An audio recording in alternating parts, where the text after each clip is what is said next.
I walked through a county courthouse square, and on a park bench an old man was sitting there. I said, "Your old courthouse is a little run down." He said, "No, it'll do for our little town." I said, "Your old flagpole is kind of leaned a little bit, and that's a ragged old flag you got hanging on it." He said, "Is this the first time you've been to our little town?" I said, "I think it is." He said, "Well, have a seat." So I sat down. He said, "Son, I don't like to brag, but we're kind of proud of that ragged old flag.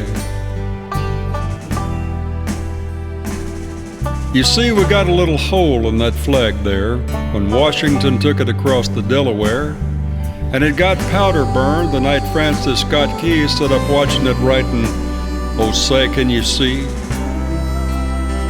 And it got a little rip in New Orleans with Jackson and Pakenham tugging at its seams.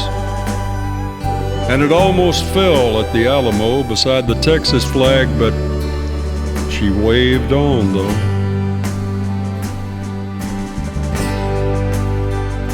She got cut with a sword at Chancellorsville. She got cut again at Shiloh Hill.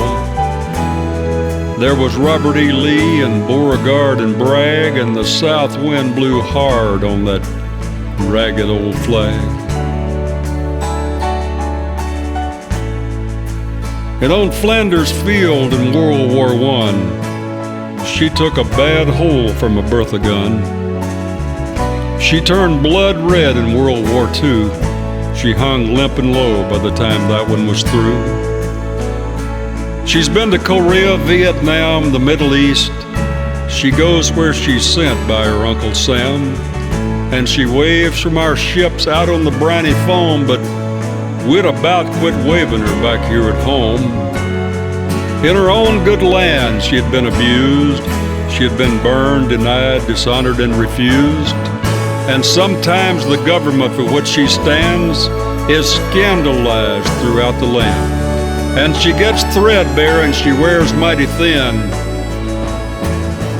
But she's in good shape for the shape she's in, 'cause she's been through the fire before, and I believe she can take a whole lot more.